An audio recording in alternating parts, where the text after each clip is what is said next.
आपने शिवसेना ज्वाइन किया।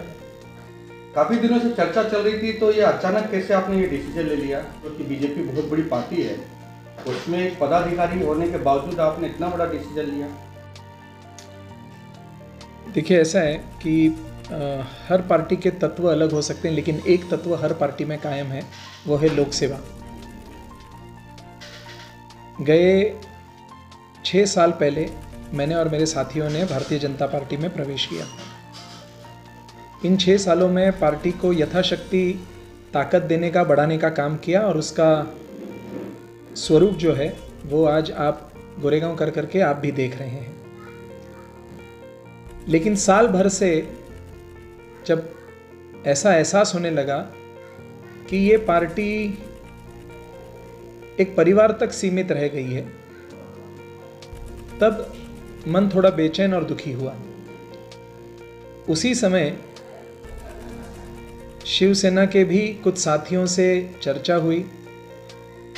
उन्होंने भी कहा कि अगर आप जैसा एक व्यक्ति अगर शिवसेना में अगर आता है तो पार्टी की भी ताकत बढ़ेगी और आपकी व्यक्तिगत राजनीतिक ताकत बढ़ सकती है। गोरेगांव में शिवसेना का एक अपना वलय है, एक अपना वर्चस्व है। लोक नेता सुभाष देसाई जी का बहुत बड़ा काम गोरेगांव में है और ऐसे परिस्थिति में, ऐसे पोजीशन में मेरे जैसे एक राजनीतिक कार्यकर्ता को, जिससे लोगों के बीच रहकर लोगों के काम करने में रस है, मेरी राजनीतिक समझ ने ये कहा कि शिवसेना एक बेहतर पार्टी रहेगी जहां पर गुणों को, टैलेंट को रिकॉग्निशन मिलता है। मैंने शिवसेना में जाने का निर्णय लिया। जब आपने करवटें ली है, गोरेगांव विधानसभा में बहुत बड़ा भूचाल जैसा आया है।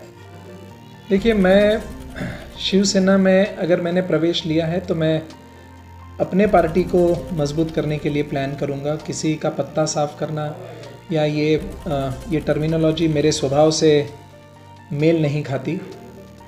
लेकिन ये गोरेगांव के लोगों का एक प्यार, एक विश्वास तो ज़रूर है कि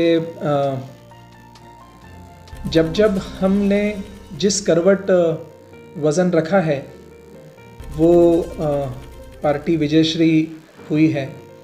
और आज शिवसेना के साथ, शिवसेना की अपनी खुद की एक बहुत बड़ी ताकत है गोरेगांव में, तो ऐसे पार्टी के साथ जाकर अपनी, मेरी जो भी छोटी मोटी ताकत मेरे और मेरे साथियों की अगर उसमें जुड़ जाए तो ये गोरेगांव के राजनीति को तो ज़रूर बदलेगा, लेकिन गोरेगांव के डेवलपमेंट में भी ये एक माइलस्टोन का काम करेगा।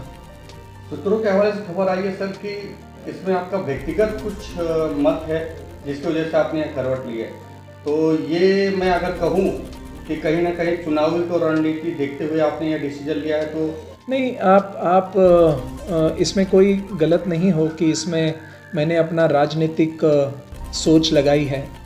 और मैंने जैसे कहा कि गोरेगांव भारतीय जनता पार्टी अब ये केवल एक परिवार तक ही सीमित रह गई है और यहाँ पर विशेष करके गोरेगांव भारतीय जनता पार्टी में कला और हुनर को बहुत अधिक स्थान नहीं मिला या नहीं मिलेगा।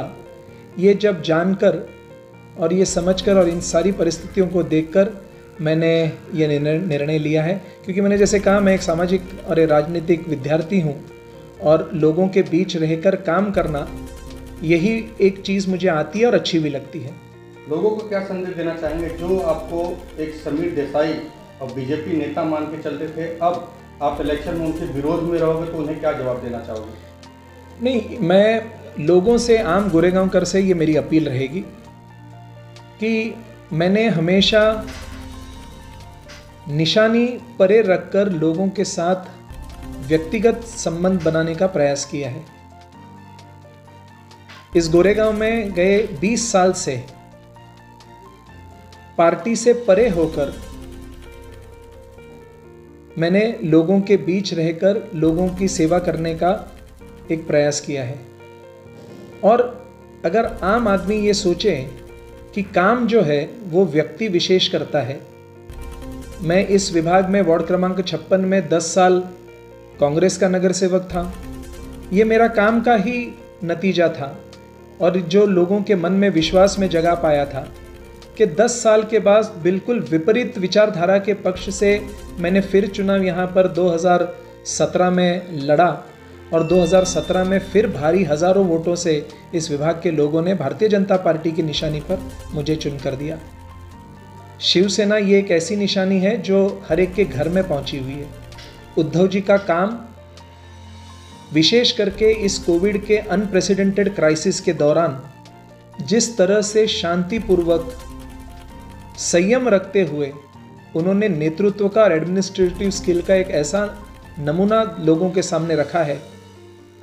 कई बार मेरे जैसे एक राजनीतिक विद्यार्थी को ये बात से अफसोस होता है कि युद्ध चलते हुए भी कुछ समय के लिए विराम दिया जाता है, शस्त्र मयान हो जाते हैं, लेकिन कोविड जैसे एक महायुद्ध के लिए जब ये महाराष्ट्र जिसका सामना कर रहा है उस वक्त भी राजनीति ने, विरोधकों की राजनीति ने विराम लेने का नाम नहीं लिया। लेकिन उसके बावजूद जिस संयम से, जिस कंपोज से उद्धव जी ने काम किया है और मुंबई को इस भारी संकट से बाहर लेकर आए हैं, मैं और मेरे जैसे कई ऐसे मुंबईकर उनके इस काम को देखकर प्रेरित हुए हैं, इम्प्रेस हुए हैं। और ये भी एक बहुत बड़ा रीज़न था कि जो हमने निर्णय लिया कि हम जाकर अब शिवसेना में यहाँ पर देसाई साहब का और वहाँ पर उद्धव जी के हाथ मजबूत करेंगे। जैसे कि कहावत है, पिक्चर अभी बाकी है, तो ये तो सिर्फ अभी आपका चेहरा आया है। क्या हम ऐसी उम्मीद करें कि अब जब आप बीजेपी छोड़ चुके हो तो शायद बीजेपी के और भी लोग आपके साथ जुड़े और आगे चल के आपके कंधे से कंधा मिलाकर चुनाव लड़ेंगे? देखिए, जो इस गोरेगांव के हित में सोचेगा, और मैं समझता हूँ हर एक कार्यकर्ता भारतीय जनता पार्टी के भी कई ऐसे होंगे जिनको लगता है कि गोरेगांव के राजनीति में, गोरेगांव के काम करने के तरीके में, गोरेगांव में लोगों के समस्या सुलझाने के तरीके में बहुत बड़ा बदलाव आना चाहिए। ऐसे जिन कार्यकर्ताओं को लगेगा, निश्चित रूप में आने वाले दिन, हफ्ते, महीनों में ऐसे बहुत सारे लोग भारतीय जनता पार्टी से और भी पार्टी से जुड़कर शिवसेना में सम्मिलित होंगे।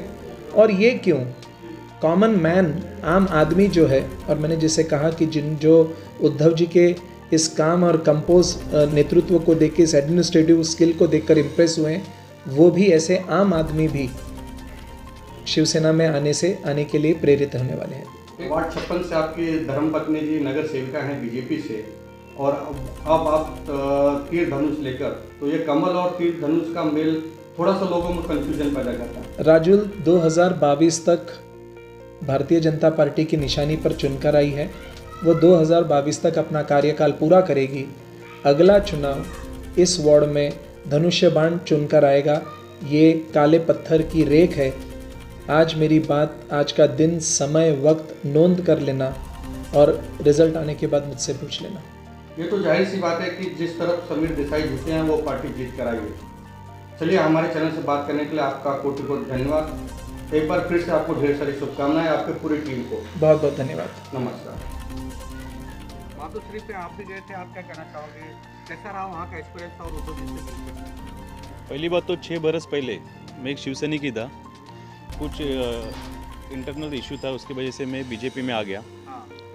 और फिर अपने घर में जाते टाइम मुझे बहुत अच्छा लगा, मेरे घर में ही गया हूँ ऐसा लग रहा था। हाँ। और मैं थोड़ा भावुक भी हो गया था वहाँ पे जाकर। अब आपकी रणनीति क्या होगी? समीर देसाई, सुबह देसाई साहब के मार्गदर्शन पर और समीर देसाई जी के नेतृत्व पर ये पूरे गोरेगांव में, स्पेशली मेरे वार्ड क्रमांक 56 में शिवसेना संगठन मजबूत करेंगे, ये मेरी रणनीति है। कहीं ऐसा तो नहीं कि आप शिवसेना से बीजेपी में आए और बीजेपी से सारे लोग को शिवसेना में लेके चले गए?